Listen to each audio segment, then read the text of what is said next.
किया जा रहा है। अब ये निशाना विधानसभा चुनाव में कितना कारगर साबित होने वाला है? देखिए, चूंकि इस विषय में मेरा कुछ कहना ठीक नहीं है, कांग्रेस पार्टी के अपना विषय है, उनके परिवार का मामला है। लेकिन राजस्थान की जनता ने 4.5 साल सफर किया कि कुछ किस्सा कुर्सी का है, कोई कुर्सी बचाना चाहता है, कोई कुर्सी पाना चाहता है।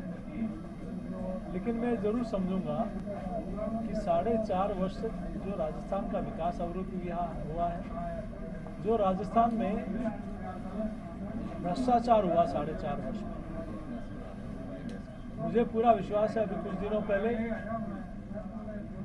सरकार के मुख्यमंत्री पर, सरकार के मंत्रियों पर और सरकार पर जो आरपीएससी के विषय को लेकर, अन्य मामले को लेकर जो भ्रष्टाचार के गंभीर आरोप लगे थे, मैं विश्वास करूंगा कि उन मुद्दों को बनाए रखेंगे।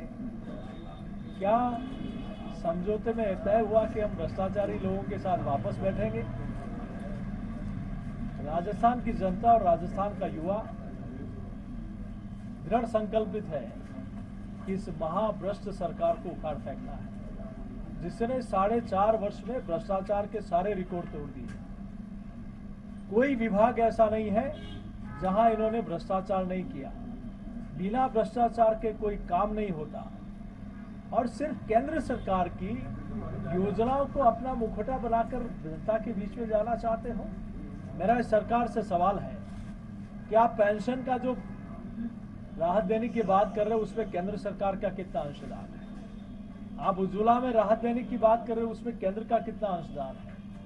आप चिरंजीव आयुष्मान भारत योजना में राहत देने की बात कर रहे हो, उसमें भारत सरकार का कितना योगदान है? ये योजनाएं भारत सरकार की है। आप 4.5 वर्ष के बाद आपको राहत याद आई। 4.5 वर्ष तक आप क्या कर रहे थे?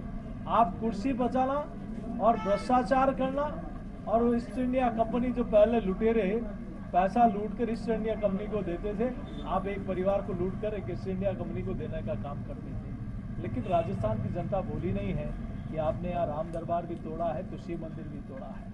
हमारे त्योहारों पर प्रतिबंध लगाया है, तो आपने भ्रष्टाचार के रिकॉर्ड तोड़े हैं। आप जल जीवन मिशन योजना भारत सरकार की, आपने सिर्फ भ्रष्टाचार करने के अलावा कोई काम नहीं किया। सारी की सारी मैं राजस्थान सरकार से मांग करता हूं कि आपकी अपनी राज्य की कितनी योजना है, उन योजनाओं से कितना लाभ आपने जनता को दिया।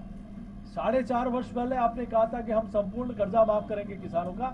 आपने कितने किसानों का कर्जा माफ किया? आज किसान मांग करता है आपसे। आपने कहा कि हम युवाओं को बेरोजगारी भत्ता देंगे। कितने युवाओं को बेरोजगारी भत्ता दिया? आपने उल्टा राजस्थान के लाखों युवाओं का भविष्य बर्बाद किया। आरपीएससी जैसी पवित्र संस्था में भी भ्रष्टाचार का एक महा अखाड़ा बना दिया आपने कहा कि हम बिजली के दाम नहीं बढ़ाएंगे 5 वर्ष में। आपने कितनी बार बिजली के दाम बढ़ाए? ये राजस्थान की जनता आपसे पूछना चाहता है। आपने कहा महंगाई में राहत देंगे। 4.5 वर्ष पहले आपका मैनिफेस्टो में था। 4.5 वर्ष आपने क्या किया? अब जब आपकी सरकार की सांसें गिनती की बची है, तब आपको याद आ रहा कि हम जनता के बीच में किस मुंह से जाएंगे, तब आप राहत कैंप की याद आ गई। और राहत कैंप में भी भ्रष्टाचार। आप जो राहत देने की बात कर रहे हो, आज 4.5 वर्ष में सबसे ज्यादा महंगी बिजली राजस्थान में है, सबसे महंगा डीजल राजस्थान में है, सबसे महंगा पेट्रोल राजस्थान में है, व्हीकल टैक्स सबसे ज्यादा राजस्थान में है। अगर आपको राहत देनी है तो आप डीजल पेट्रोल पर अन्य राज्यों की तरह वेट क्यों नहीं कम करते? आप बिजली के 4.5 वर्ष तक बीजेपी के राज में 10,000 तक का बिजली का बिल माफ था। आप 4.5 वर्ष में 45,000 रुपए उसकी जेब से ले लिया। अब आप कह रहे हो 2,000 रुपए हम माफ करते हैं। क्या राजस्थान की जनता सब समझती है कि आपने अभी तक लूटा है? आपने डीजल और पेट्रोल में कितना पैसा अन्य राज्यों की तुलना में पैसा लिया है, और आप चाहते हो कि अब थोड़ा सा हम लोग राहत देके जनता को हम गुमराह कर लें। अच्छा, दावा किया जा रहा है सचिन पायलट अब कोई वो नहीं करेंगे किसी तरह का इलेक्शन तक। देखिए, मैं तो ये कहूंगा कि आपने जनता के सामने शपथ ली थी कि अब रण होगा, तो क्या राजस्थान के युवाओं का भविष्य आपने उनके भविष्य के साथ समझौता किया है? वो समझौता किस बात का हुआ है? ये राजस्थान का युवा आपसे अच्छा, सचिन पायलट का कोई बयान सामने नहीं आया अभी तक सुलह को लेकर?